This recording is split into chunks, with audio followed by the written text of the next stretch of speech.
¿Cómo te va? ¿Cómo Bien, estás? ¿Bien? Bien, contento de estar ¿Qué acá. tal, Romín? ¿Cómo estás, Germán? Buenas tardes. Antes de preguntar, una rápida. Dale. ¿Cuál es el pensamiento? ¿Intendente, vicegobernador, gobernador? ¿Qué pensás para las próximas elecciones? El anterior comenzaste como candidato a intendente y terminaste como diputado nacional. Ahora, No, a ver, mantengo la misma postura. Creo que esto va mucho más allá de las candidaturas. La realidad es que con Cambiemos, y es algo que se caracteriza el equipo del presidente, justamente de trabajar en equipo, ¿no? Entonces, desde ese punto de vista, lo importante para mí es desarrollar una visión común dentro de Cambiemos, más allá de las candidaturas. Como vos sabés, Cambiemos es bastante diverso, hay distintos partidos adentro, y desde esa diversidad que termina enriqueciendo, lo importante es construir un equipo que desarrolle políticas públicas, un equipo técnico que pueda empezar a trabajar sobre el futuro de Tucumán, desarrollar esa visión común, y después se verá quiénes son candidatos, ¿no? sí, pero vos tenés que decir, Vilés Pérez ya tiene ficha en la ciudad. ¿Lo pudiste ver? Sí, los vi, sí, Bien. claro. Tenés el caso de Cano, que dijo que va a ser candidato a gobernador.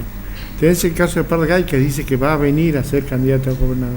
Sí, y no descartemos también los peronistas dentro de Cambiemos, digamos, ¿no? Amaya, el mismo Alfaro, digamos, es diverso el espacio, ¿no? Y vos, pero vos ves que ya hay candidatura, ellos están en candidatura más que... Sí, yo creo que es prematuro empezar a hablar de candidatura, falta recién a fines del año que viene serían las elecciones, por lo cual creo que es prematuro hablar de candidaturas, y lo importante es consolidar ese proyecto común que se llama Cambiemos, donde todos participamos, ¿no?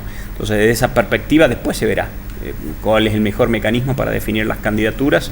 Lo importante es trabajar en equipo para esa visión común de Tucumán, ¿no? Romy. Sí, diputado, usted visita Tucumán y están trabajando con Impulso Norte. Pero ¿cómo se lo mira a Tucumán desde este grupo de trabajo? ¿Qué es lo que están pensando para los próximos años? Sí, a ver, Impulso Norte es un movimiento que nace de la sociedad civil, es decir, es un espacio apolítico donde muchas personas, y están participando más de 500 personas, donde hay un grupo de 100 que está muy activo participando de 6 comisiones. Con esto, que un poco lo que mencionaba antes, desarrollar esa visión común. En función de esa visión común desarrollamos una serie de iniciativas con distintas comisiones, y estamos trabajando en eso, en generar el contexto para que pueda crecer Tucumán. Entonces, el año pasado trabajamos mucho en esto, en este concepto de movimiento. Este año armamos un think tank, es decir, un laboratorio de políticas públicas, donde ya estamos trabajando, se transformó Impulso Norte en una fundación, donde estamos desarrollando los equipos técnicos que deberían liderar el futuro de Tucumán, ¿no? Entonces, muy interesante el trabajo que se está dando, porque hay uno de los conceptos es que Tucumán no dependa simplemente de unas pocas variables económicas, sino de esto de diversificar la matriz productiva, ¿no? Entonces, una de las unidades está trabajando sobre transformar a Tucumán en un polo energético, desarrollando todo lo que es energía solar, todo lo que es biomasa con los desechos de la caña, todo lo que es hídrico con lo que se está haciendo, lo que se debería hacer con el naranjal, el potrero del Clavillo, todo lo que es la posibilidad del litio en el norte de Argentina y generar almacenamiento, baterías de litio en Tucumán. Tucumán se puede convertir en un polo energético relevante y no depender solo del limón y del azúcar, si desarrollamos todo eso. Esas son algunas de las cosas en las que trabajamos con Impulso Norte, ¿no? Pero ¿qué posibilidades hay? Eso es el marco teórico, y Sí. en la realidad... No, ¿cómo ves? en la práctica, ¿esto cómo se traduce? Una vez que generás ese contexto, digamos, o tenés la iniciativa, nosotros lo que hicimos es armar un mapa estratégico. Como te mencionaba, trabajamos 6 comisiones, cada una de estas comisiones hay 20 personas, y después tenés 2 líneas, digamos. Uno de políticas públicas, es decir, cómo como gobierno empezamos a generar el contexto para que eso suceda, y por otro las iniciativas privadas, cómo fomentar que los privados inviertan a generar todo eso.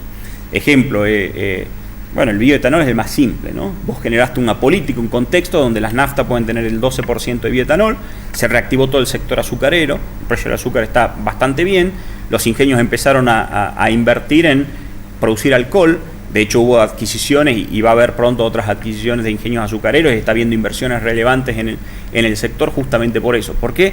Porque se genera una política pública que fomenta ese tipo de inversiones, y eso termina generando empleo y generando una serie de cosas, ¿no? Lo mismo pensamos hacer con más de 100 iniciativas que tenemos en Impulso Norte, ¿no? Lo llevo ya a su participación en el Congreso y a un tema que ganó la agenda en redes sociales, en medios y también en la política, ¿no? El aborto. ¿Cuál es su postura? ¿Cuál es su opinión acerca de esto? Sí, es un tema hiper complejo. y hay que analizarlo de distintos puntos de vista, ¿no?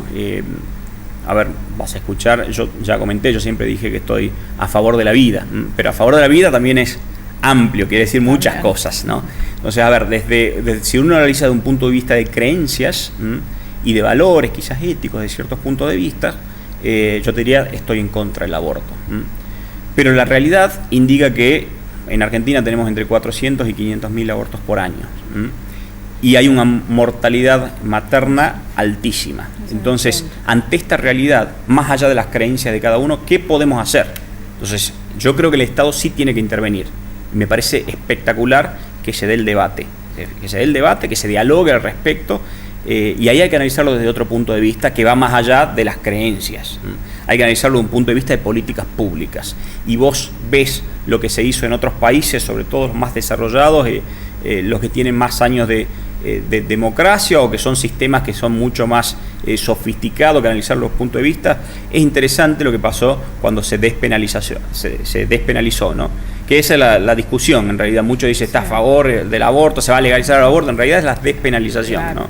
Además siempre va a existir. Exacto, entonces. Esté penalizado o no. Exacto, entonces si siempre va a existir, ¿qué podés hacer para mejorar esos indicadores?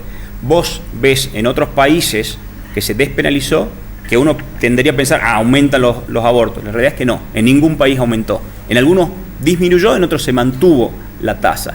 Y lo que sí bajó significativamente es la mortalidad materna. Entonces, cuando ves otros países que funcionan con este mecanismo y se bajaron los indicadores y se está mejor, te hace pensar al respecto, ¿no? Entonces, yo creo que está buenísimo el debate como se está dando. Y creo que, espero que la sociedad esté a la altura de las circunstancias. Yo me acuerdo cuando leía que hace 80, 100 años se discutía si estaba bien o no el trasplante de corazón, que hoy ni se nos ocurre pensar eso, ¿no? Porque decía que el alma estaba en el corazón, ¿no? Entonces, ¿cómo vas a transferir el alma a otra persona de otra persona? Y se discutía esto, ¿no? O en algún momento cuando se debatió el tema del divorcio, ¿no? Que nos parecía una locura y de pronto normal, o el matrimonio igualitario, que un gran porcentaje de la sociedad estaba en contra y hoy está a favor, digamos. Yo creo que el aborto es uno de estos temas que demuestra si se da el debate, demuestra, digamos, cómo va evolucionando la sociedad, y me parece buenísimo que se haga. Y el derecho también cruza la cuestión del aborto, quizás el derecho del niño por nacer, todas estas cuestiones que hay que tener en cuenta seguramente. Claramente hay que tener en cuenta todos los factores, desde el punto de vista legal. De hecho, el concepto de vida, ¿no? Hay distintas interpretaciones cuando comienza la vida. Desde el punto de vista religioso, por ejemplo, la religión católica dice del momento de la concepción. Si vas a la religión musulmana o judía, es desde que nace el bebé, digamos, ¿no? Desde la ciencia te dice cuando comienza la actividad cerebral. Entonces, hay distintos puntos de vista y hay que contemplar todo esto. Lo difícil es que, más allá de la decisión que se tome, va a haber un gran porcentaje de la población que va a estar en contra. Ya sea se define la despenalización o no, va a haber un gran porcentaje que va a estar en contra. ¿Y cómo ve hoy la política nacional? ¿Cómo lo ve el gobierno, a tu juicio, entre estas cuestiones que se plantean en la Argentina? ¿Cuál es tu visión? Sí, yo creo que yo al ser más analítico, va más allá de las sensaciones, ¿no? Uno dice, pero la sensación de esto, de aquello, y dan distintos puntos de vista. Yo veo los números. Argentina, primera vez en 100 años, que Argentina crece, que Argentina baja el desempleo, que Argentina baja la inflación, que Argentina baja los impuestos y que reduce el déficit. Esas 5 variables, primera vez en 100 años que se dan conjuntamente.